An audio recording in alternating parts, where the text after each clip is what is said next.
Dear student, in previous class we are studies about percentage, weight by weight, percentage V upon V and percentage W upon V. इसका मतलब क्या था percentage weight by weight? That is क्या? Amount of solute, मास किसका? Solute का मास, solute किसमें? Gram में, divided by मास किसका? सॉल्यूशन का, किसमें? ml में, into 100. Percentage V by V, this is volume of solute, किसमें? वॉल्यूम किसका बताओ? सल्यूट का, किसमें? ml में, डिवाइडेड बाय, ये क्या मतलब? डिवाइड, ये वॉल्यूम किसका? सॉल्यूशन का, किसमें? ml में. ठीक. Next, into 100. ये V मतलब W मतलब weight of solute, that is weight किसका? सल्यूट का, या मास किसका? मास सल्यूट, किसमें? ग्राम में, upon V that is volume किसका? सॉल्यूशन का, वॉल्यूम सॉल्यूशन किसमें? ml में, इनटू 100. ये तीन चीज पढ़ा था. आज की क्लास में स्टार्ट करते हैं. दैट इज हमारा नेक्स्ट लेक्चर है, दैट इज ppm. ppm इसका फुल फॉर्म है, that is parts per million. Parts per million. इसका मतलब क्या होता है? 1 million part of solution, 1 million part of solution में जितने पार्ट सॉल्यूट के प्रेजेंट होते हैं उसे क्या होते हैं? Parts per million. लिखिएगा. It is defined as parts of solute present in 1 million part of solution. That is इसका फार्मूला क्या होगा? That is ppm is equal to, that is mass of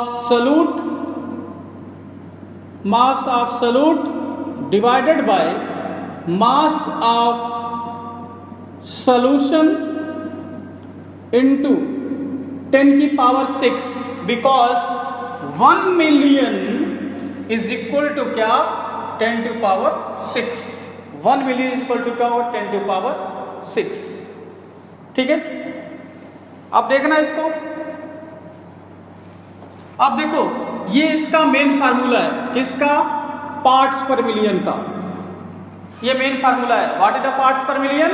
it is the mass of solute in gram divided by mass of solution in gram into 10 to power 6. ये किसमें बताओ? Gram में. ये किसमें? Gram में. ठीक है. अब देखो, इसमें थोड़ी सी हम कुछ और रिलेशन फाइंड आउट करते हैं. आपको पता है जो मास ऑफ सॉल्यूशन है, इधर देखना, लिख सकते हैं क्या? ppm is equal to, that is mass किसका बताओ? सॉल्यूट का, किसमें? ग्राम में, डिवाइडेड बाय क्या लिखा बताओ? मास किसका? सॉल्यूशन का, किसमें? ग्राम में. अब ये जो 10 की पावर 6 है, इसको क्या लिख सकते हैं? 100 इंटू 10 टू पावर 4 लिख सकते हैं. दैट इज क्या लिख सकते हैं? 100 इंटू 10 टू पावर 4. ये इतना, दिस इज, ये कुछ जाना पहचाना लग रहा है क्या? ध्यान से देखो, मास of solute in gram, mass of solution in gram into 100। ये देखो, मास of solute in gram divided by mass of solution, sorry ये क्या था, मास ऑफ सॉल्यूशन इन ग्राम है ना, मास of solution in gram into 100।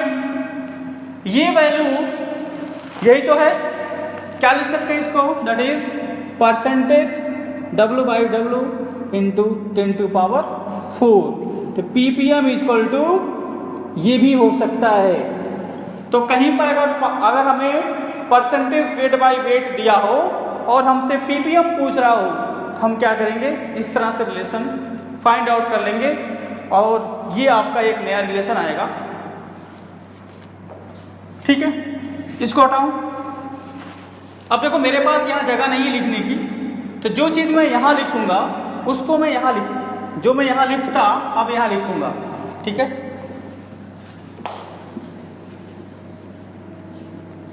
देखो लिख रहा हूं। ये देखो आपको पता है मास इक्वल टू क्या होता है, volume into density. What is the mass? Mass equal to volume into density.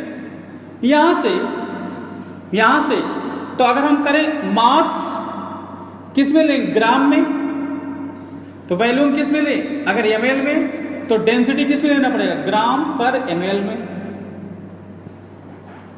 ठीक है, अगर मान लो ये मास सॉल्यूशन का ले लें, किसको, सॉल्यूशन का। ठीक, और ये जो वैल्यूम है VmL, ये भी ले लें, VmL किसका, सॉल्यूशन का लेना पड़ेगा। जब मास किसका लेंगे, सॉल्यूशन का, तो वैल्यूम भी किसका लेना पड़ेगा, सॉल्यूशन का, इनटू डेंसिटी भी किसकी, सॉल्यूशन की। यूनिट क्या, ग्राम पर ml। अब ये जो मास ऑफ सॉल्यूशन है, ये मास ऑफ सॉल्यूशन की जगह हम क्या लिख सकते हैं बताओ, मास ऑफ सॉल्यूशन को रिप्लेस कर सकते हैं इस वैल्यू से। अगर रिप्लेस करेंगे तो देखो क्या बनेगा, देखो यहां बना रहा हूं,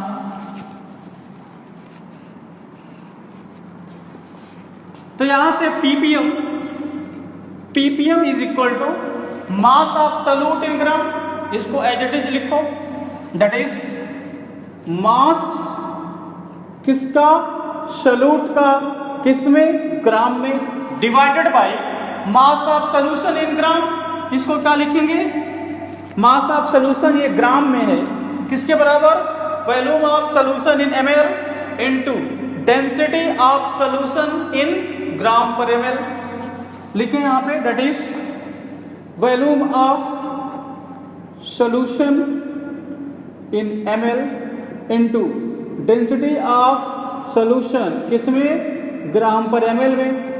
ये हमने क्या कर दिया, ये रख दिया इसकी वैल्यू, और 10⁶ एज इट इज इंटू 10⁶। अब जो 10⁶ है इसको क्या लिख सकते हैं बताओ, 100 इंटू 10⁴, 10⁴। अब देखो ये बताओ, मास of solute in gram upon volume of solution in ml। अगर मैं क्या करूं, इतना पार्ट अलग कर लूं, कितना पार्ट, देखो ये वाला पार्ट,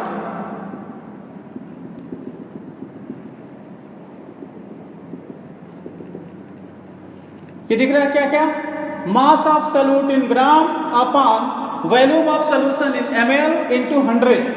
तो इतने पार्ट को क्या बोल सकते हैं, यही तो है, दैट इज क्या बोल सकते हैं इसे, percentage W by W upon V। तो जो वैल्यू यहां से यहां तक है, यहां क्या लिख सकते हैं बताओ, परसेंटेज W बाई V। तो ppm इक्वल टू क्या हो जाएगा, that is percentage W by V। फिर नीचे क्या बचा बताओ, percentage V by, that is density of solution, यही तो बचा, किसमें, ग्राम पर ml में, इनटू क्या बचा, 10⁴, एक नया फार्मूला। इस तरह से आपके क्वेश्चंस में वेरिएशन करके देगा। तो जितने बच्चे नीट के हैं, जितने बच्चे नीट देना चाह रहे हैं या जो नीट इस बार दे रहे हैं, उनके लिए क्या ये सारे लीडिंग पॉइंट्स हैं। तो मैं जो आपको 2 पेज छोड़वा रहा हूँ स्टार्टिंग में, तो वो वहाँ पे लिखो, वहाँ पे समरी में लिखो, वहाँ पे समरी में लिखिए आप लोग। तो पीपीएम पहले पेज पे लिखना है। पीपीएम इक्वल टू क्या? पीपीएम इक्वल टू क्या? मास किसका बताओ? सलूट का। किसमें? ग्राम में। अपान मास किसका बताओ? सॉल्यूशन का। किसमें? एमएल में। इनटू 10⁶। ये तो बेसिक है। इसकी इस पीपीएम की वैल्यू, पीपीएम किसमें? पीपीएम और परसेंटेज वेट बाय वेट में क्या रिलेशन है? परसेंटेज वेट बाय वेट में क्या बताया? That is ppm is equal to percentage weight upon weight into 10⁴। अगला क्या बताया? अगला मैंने बताया ppm and percentage weight by V में क्या रिलेशन है? एक रिलेशन ये बताया मैंने, एक रिलेशन आपको ये बताया। इसके बारे में क्या बताया बताओ? क्या बताया? That is ppm is equal to percentage W by V upon density of solution. किसमें? ग्राम पर एमएल में इंटू 10⁴ ये बताया। तो जितने बच्चे कंपटीशन देने जा रहे हैं इनके लिए लीडिंग पॉइंट्स होता है। तो पीपीएम इक्वल टू, अगर परसेंटेज वेट बाय वेट में तो 10⁴, अगर परसेंटेज वेट बाय वॉल्यूम तो density of solution in gram पर एमएल से डिवाइड करो इंटू 10⁴। ठीक है, ये हो गया। Next that is PPB. PPB parts पर बिलियन, इसका नाम है क्या? पार्ट्स पर बिलियन। पार्ट्स पर बिलियन, ठीक है। पर बिलियन मतलब 1 बिलियन। पर बिलियन मतलब क्या होता? 1 बिलियन। और 1 बिलियन इक्वल टू क्या? 10⁹ तो सारा चीज पीपीएम का रखेंगे, बस फर्क क्या होगा? ये जो 10⁶ रख रहे हैं वहां पर क्या रखेंगे? 10⁹ तो हम कहेंगे पीपीबी इज इक्वल टू, ये कहां लिखना है? अब जहां आप नोट्स बना रहे वहां पर रिटर्न आ जाओ। आपको मैंने समरी दे दी पीपीएम की, उसको आपने फर्स्ट पेज पे लिख लिया।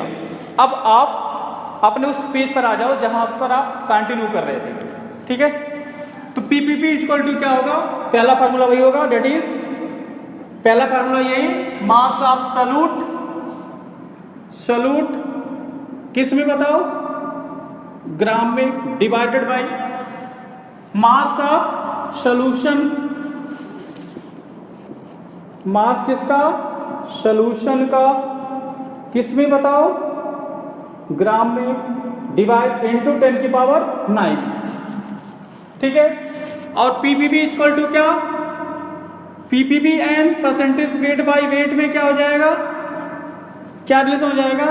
पीपीबी इक्वल टू क्या? यही क्या करना है? 10⁶ था, ये 10⁹, मतलब 10⁵ ज्यादा है तो 10⁵ बढ़ा देंगे। क्या हो जाएगा यहाँ पे? That is percentage W by W into 10⁻7 हो जाएगा। कितना हो जाएगा? 7।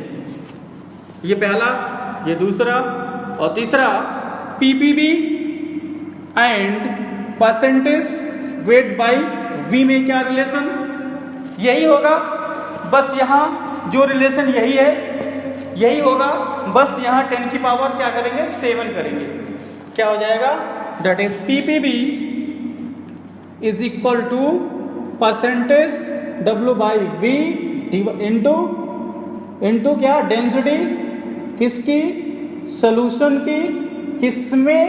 ग्राम पर एमएल में इंटू 10⁻7। ठीक है, समझ में आई बात? अब आपको क्या रखना है, तो जो आपका समरी वाला पेज है, मतलब स्टार्टिंग वाले पेज, वहां पे आप बस इतना लिख लो, ppb is equal to ppm into 10⁻3। यही तो होगा। बस जो पीपीएम है उसकी वैल्यू में 10⁻6 क्या कर दो और ऐड कर दो। ठीक है, हो गया।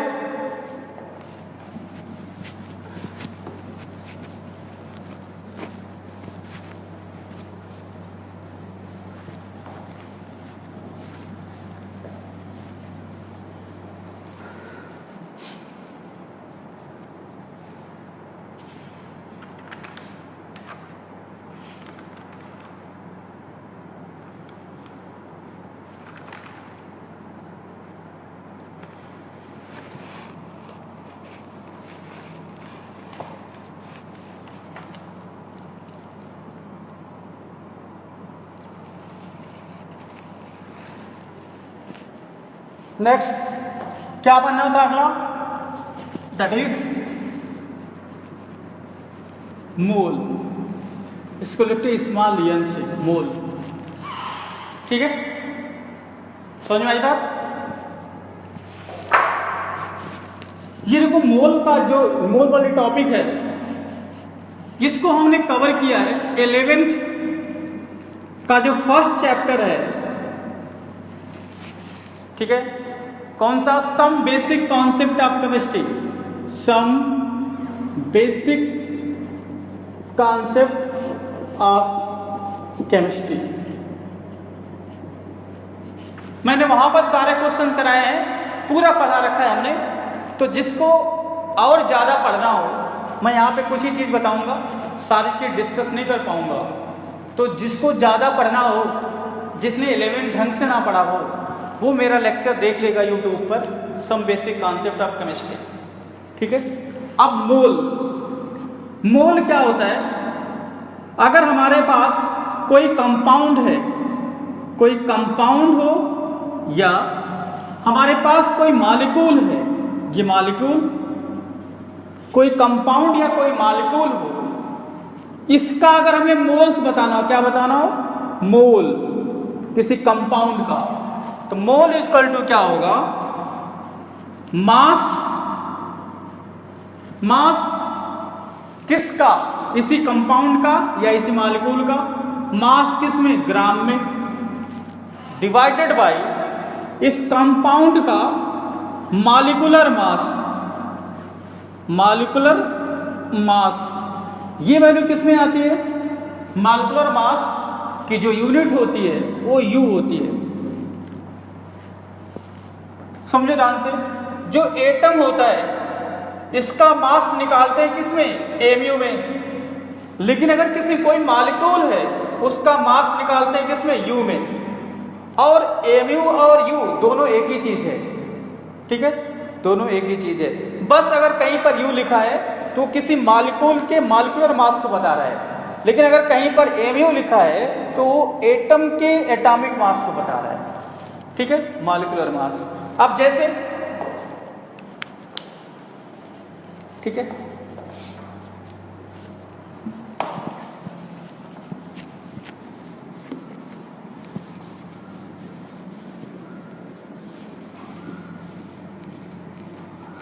अब एक्चुअली हमारा जो चैप्टर है सॉल्यूशन है। क्या बताओ? सॉल्यूशन। इस सॉल्यूशन में दो कंपोनेंट हमें पढ़ने हैं, एक क्या? सॉल्यूट और दूसरा सॉल्वेंट। ये चैप्टर पूरा इसी के आसपास घूमता रहेगा। कभी हमें सॉल्यूट के बारे में पूछेगा, कभी सॉल्वेंट के बारे में। तो अगर इस सॉल्यूट का मोल निकालना हो, मोल किसका निकालना हो? सॉल्यूट का। तो हमने बताया जिसका मोल्स निकालना है उसी का मास अपान उसी का मॉलिक्यूलर मास। तो mole of solute equal to क्या होगा? दैट इज मास किसका?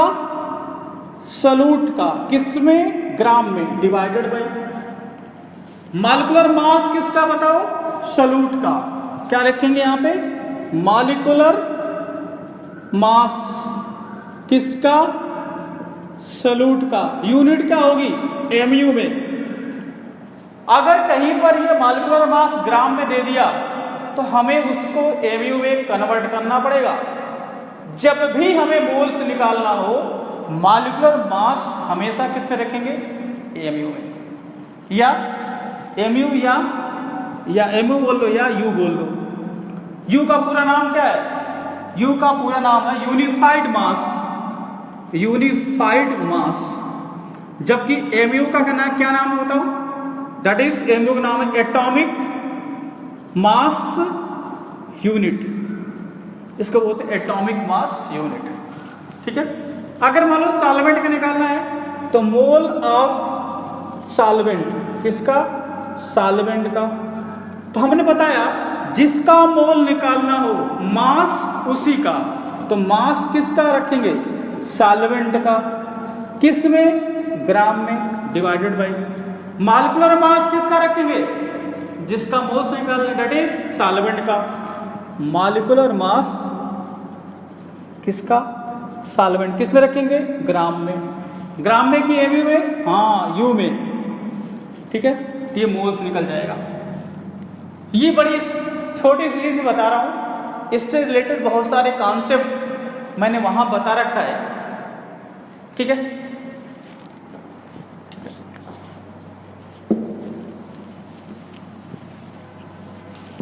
तो आप YouTube से जो 11 का पहला चैप्टर है some basic concept of chemistry, उसको पढ़ लेना। उसमें कम से कम आपके 15 लेक्चर्स हैं। 15 लेक्चर्स आप कर लोगे तो आपका ये चैप्टर और भी कमांड में हो जाएगा। ठीक है, तो इसको आगे बढ़ते हैं। अगला पार्ट मोल्स के बाद, मोल हो गया। इसके बाद नेक्स्ट क्या पढ़ना है बताओ, मोल फ्रैक्शन। क्या पढ़ना है, mole fraction. Mole fraction, mole fraction का जो सिंबल होता है उसको लिखते हैं यक्स की तरह होता है, इसको बोलते हैं काई। कुछ भी बोलो, ठीक है, मोल फ्रैक्शन का सिंबल होता है। अब समझो मोल फ्रैक्शन क्या होता है। जैसे मान लो हमारे पास एक सोल्यूशन है, ये क्या है, ये सोल्यूशन है। अगर ये सोल्यूशन है तो इसमें सॉल्यूट होगा, इसमें क्या होगा, सॉल्यूट है, और फिर क्या होगा बताओ, सॉल्वेंट है। सॉल्यूट है और सॉल्वेंट है। अगर इस सॉल्यूट के मोल्स कितने हैं बताओ, NaS हो, और इस सॉल्वेंट के मोल कितने हो, NS मान लेते हैं। इस मोल्स के सॉल्यूट कितने हैं, सॉल्यूट के मोल कितने हैं, N। सॉल्वेंट के मोल कितने हैं, Na मान लेते हैं, इसको Nb मान लेते हैं। ठीक है, तो इस सॉल्यूट का जो मोल फ्रैक्शन होगा, समझो ध्यान से, हमें जिसका मोल फ्रैक्शन बताना हो उसका मोल अपान टोटल मोल्स।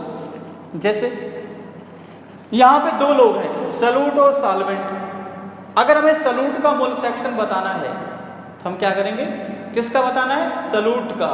क्या करेंगे, moles of solute upon moles of total moles. Total moles मतलब जो हैं, that is solute plus solvent. अगर हमें सॉल्वेंट को बताना है तो moles of solvent upon total moles present in mixture. तो अगर हम पूछें mole fraction of A equal to किसका बताना है, A का, क्या बोलेंगे, moles of A upon total moles, that is Na plus Nb। अगर मान लो मोल फ्रैक्शन ऑफ B बताना हो, किसके, B, किसका बताना है, B का, तो किसका मोल ऊपर, B का, that is Nb upon Na plus Nb। ठीक है, मान लो हमारे पास एक मिक्सचर है, इसमें A B C बहुत सारे हैं, बहुत सारे कंपोनेंट हैं। अगर मान लो इस A का जो मोल्स है वो Na है, इस B का मोल क्या है, Nb है, C का मोल Nc है। अब हमें सबका मोल फ्रैक्शन पूछा हो, क्या पूछा हो? मोल फ्रैक्शन ऑफ ए। किसका पूछा है? ए का। तो किसके मोल्स ऊपर रखोगे? ए के moles, that is moles of A. यन किसके लिए बताया? मोल्स के लिए कौन सा सिंबल लिया मैंने? यन। ये यन क्या है? मोल्स ऑफ ए अपान। अब इस मिक्सचर में जितने हैं सबके मोल्स ऐड कर दो, moles of A plus moles of B plus moles of C, that is moles of A plus moles of B plus moles of C. Similarly mole fraction of B किसके बताने? B के। तो moles of B क्या हो जाएगा? Moles of B upon total mole 1 2 3 3 है, moles of A plus moles of B plus moles of C. अगर हमें मोल फ्रैक्शन बताना हो, मोल फ्रैक्शन ऑफ सी किसके बताने हैं? सी के। तो किसके मोल्स लोगो? सी के, that is moles of C upon moles of A plus moles of B plus moles of C. Simple सी बात है, जिस भी सबस्टेंस का मोल लेना है, जिस भी सबस्टेंस का मोल फ्रैक्शन निकालना है, उसका मोल divided by total moles of mixture. ठीक है, लिख लो, ये सब लिख लो, इसमें कुछ लिखाना नहीं, कॉपी कर लो।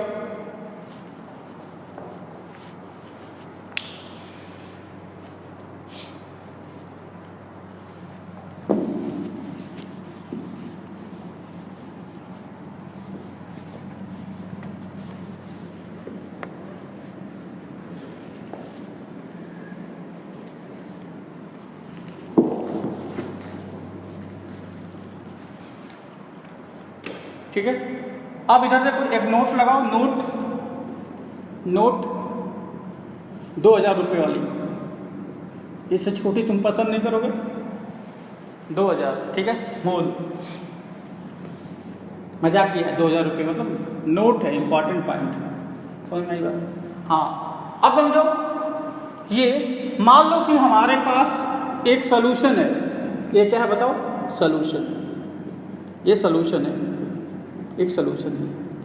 इस सोल्यूशन में दो कंपोनेंट है, ए प्लस बी, ए प्लस बी। अगर हम इसके मोल फ्रैक्शन को ऐड कर रहे हैं, मतलब अगर मान लो ए का मोल फ्रैक्शन एक्स ए है, इसका मोल फ्रैक्शन एक्स बी निकाला, तो इसका मोल फ्रैक्शन और इसके मोल फ्रैक्शन को यदि हम ऐड करें तो वैल्यू हमेशा 1 आएगी। क्या आएगी? 1 आएगी। इसका मतलब क्या है? किसी भी सॉल्यूशन में जितने भी कंपोनेंट हों, सारे कंपोनेंट के मोल फ्रैक्शन का सम हमेशा कितना आता है? 1 आता है। समझ में आई बात? तो लिखो, लिखो, sum of mole fraction of all component of mixture is equal to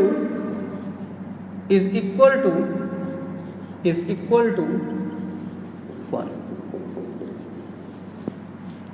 ठीक है, for example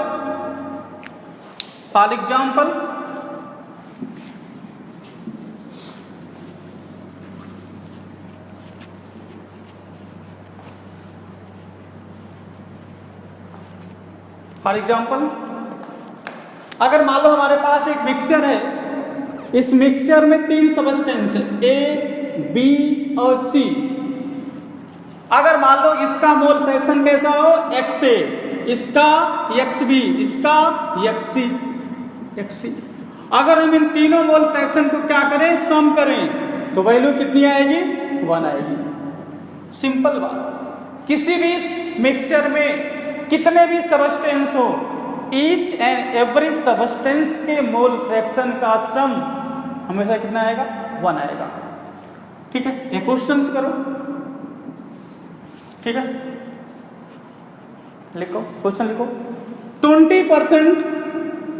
20% weight by weight of urea, urea present in water, water. Find out mole fraction of urea, mole fraction of urea. देखना ध्यान से। अब देखो क्या लिखा है, 20% weight by weight of urea present in water. हमने क्या बोला था, यूरिया क्या है बताओ, सॉलिड। क्या बताया था, यूरिया क्या बताओ, सॉलिड। और ये वाटर क्या है, लिक्विड। हमने क्या बताया था, अगर किसी भी सॉल्यूशन में बाइनरी सॉल्यूशन हो, उसमें अगर सॉलिड कोई चीज है, जो सॉलिड है वही हमेशा क्या होगा, सॉल्यूट होगा। क्या होगा, सॉल्यूट होगा। जो लिक्विड है वो तो क्या होगा, सॉल्वेंट, सॉल्वेंट। इस क्वेश्चन में जो सॉल्यूट है क्या बताओ, यूरिया है। और सॉल्वेंट क्या बताओ, वाटर है। और ये दोनों मिले होंगे तब क्या बना होगा बताओ, सॉल्यूशन बना होगा, सॉल्यूशन बना होगा। इसका मतलब जो सॉल्यूशन बना है, सॉल्यूशन जो बना है उसमें क्या क्या है, सॉल्यूशन में क्या बताओ, यूरिया है और प्लस वाटर है। ठीक है, क्या पूछा है, मोल फ्रैक्शन ऑफ यूरिया। हमने क्या बोला था, किसी भी मिक्सचर में जिसका मोल फ्रैक्शन पूछा हो उसके मोल्स अपान टोटल मोल्स। अब बताओ इस सॉल्यूशन में कितने कंपोनेंट हैं, दो, एक यूरिया एक वाटर। मान लेते हैं यूरिया का मोल फ्रैक्शन मान लिया NU और वाटर का मोल फ्रैक्शन मान लिया NH2। सॉरी, यूरिया का मोल्स NU, वाटर का कितना NH2। तो इसका बताना है क्या, mole fraction of urea equal to क्या हो जाएगा, इसका बताना क्या होगा, इसी का moles upon total moles urea plus moles of water. ये तो चाहिए, मतलब समझ आया, हमें यही निकालना है, ये निकालना है। अब यदि हमें ये मोल्स निकल जाए सबके, हमारा काम हो जाए। अब ये कैसे निकालेंगे, इसके लिए हम हिंट दिया है, 20% वेट बाय वेट। क्या समझे, 20%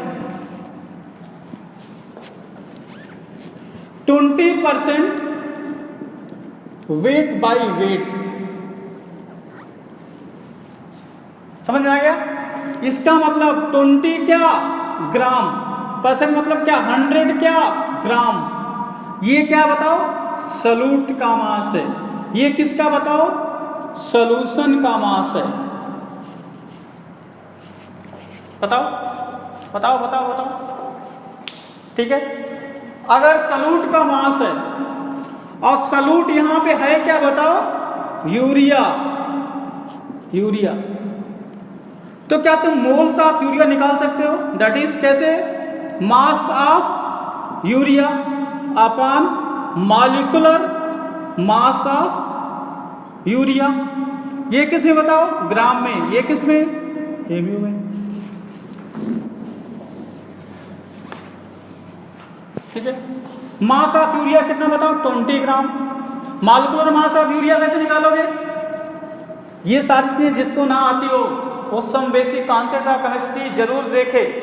यहां पे देखो, ये जो मॉलिक्यूलर मास ऑफ यूरिया है, इसको, ये वैल्यू है, इसको हम यहां निकालते हैं। क्या, molecular mass of urea, G equal to क्या होगा। इसके लिए हमें यूरिया का फार्मूला पता होना चाहिए। क्या formula, what is the formula urea, urea formula क्या होता है, that is NH2 CO NH2, this is the urea. Urea का मॉलिक्यूलर मास कैसे निकालोगे, एटॉमिक मास, नाइट्रोजन कितना 14, 2 × 1 प्लस कार्बन कितना 12 प्लस ऑक्सीजन कितना 16 प्लस नाइट्रोजन कितना 14 प्लस 2 × 1 कितना आ जाएगा बताओ, 60 सॉल्व करोगे, कितना आएगा 60। मॉलिक्यूलर मास क्या आ गया 60। यहाँ से मोल्स ऑफ यूरिया कितना आ गया, दैट इज 1/3 आ गया। मोल्स ऑफ यूरिया कितना आएगा 1/3। हमें एक चीज मिल गया यूरिया का मोल्स, क्या चाहिए मोल्स ऑफ वाटर। अब बताओ अगर ये यहां पर ये सोल्यूशन है तो सॉल्वेंट क्या है इसमें, वाटर है।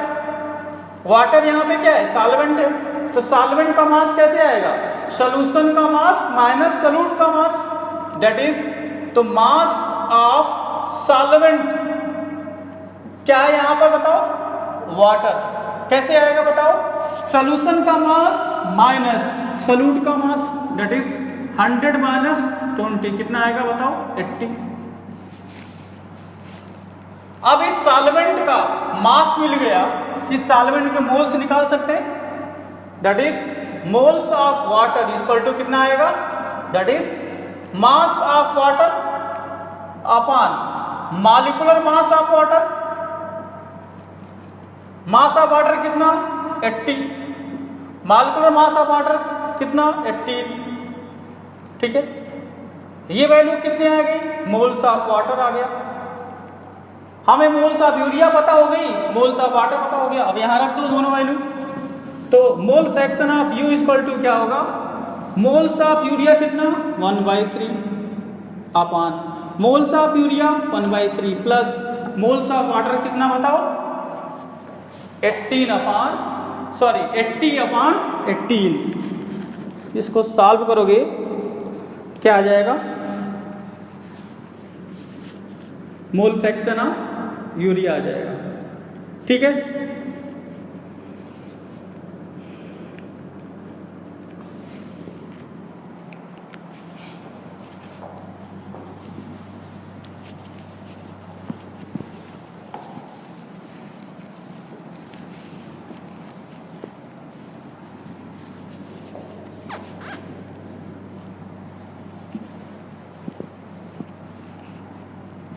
एक क्वेश्चन लिखो, एक क्वेश्चन लिखो,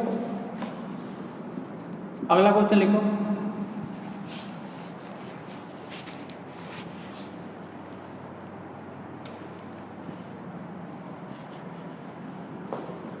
%, weight by weight of aqueous NaOH solution, aqueous NaOH solution, find out mole fraction of water, mole fraction of water। अब देखो ये क्या दे रखा है 80% weight by weight of aqueous NaOH। Aqueous का मतलब क्या होगा वाटर, और NaOH का मतलब क्या होगा NaOH। इसका मतलब जो भी सोल्यूशन है उसमें दो कंपोनेंट है, एक क्या है वाटर है, एक क्या है NaOH है। और अगर कहीं भी एक्वस टर्म लिखा हो, क्या लिखा हो एक्वस टर्म लिखा हो, तो हमेशा जो सॉल्वेंट होगा वो क्या होगा वाटर होगा। यहां पे सॉल्वेंट है, ये क्या है बताओ सोल्यूट है। इतनी बात समझ में आ गई। अब क्या दे रखा है ये दे रखा है। अब यहां सॉल्व करता हूं, हटा दें इसको पहले।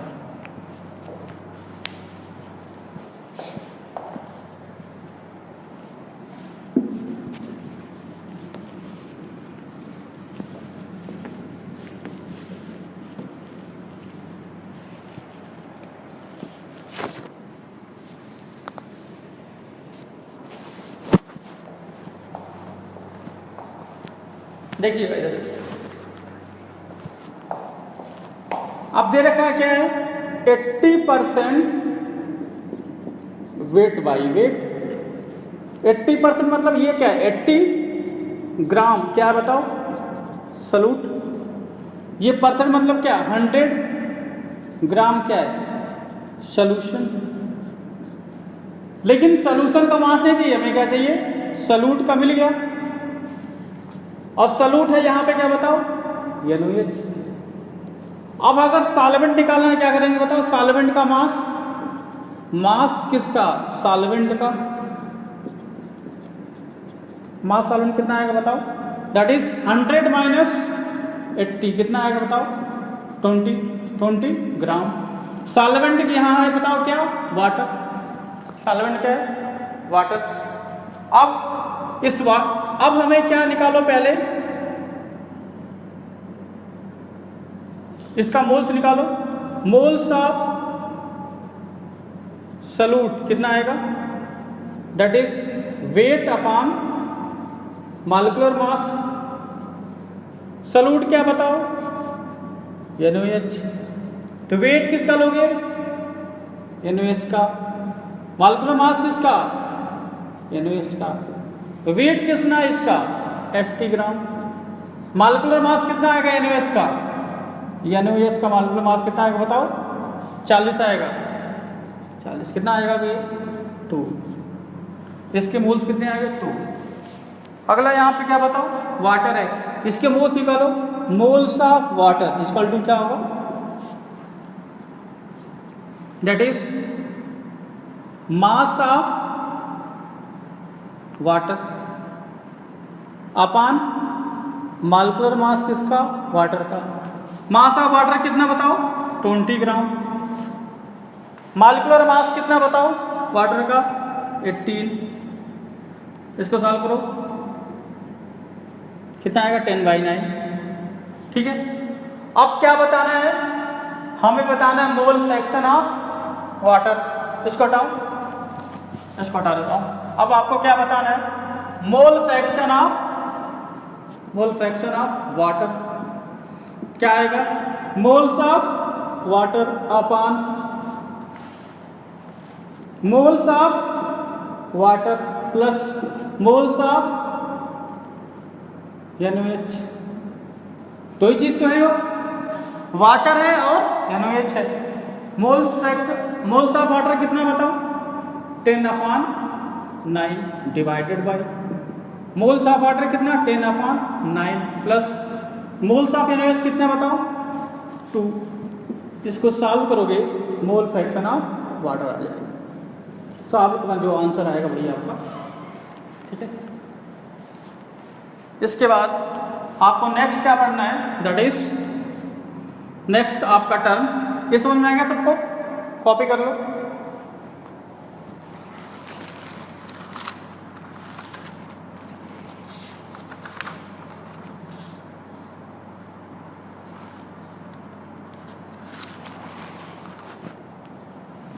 ठीक है, मोल फ्रैक्शन हो गया हमारा। नेक्स्ट कॉन्सेप्ट पढ़ेंगे हम, दैट इज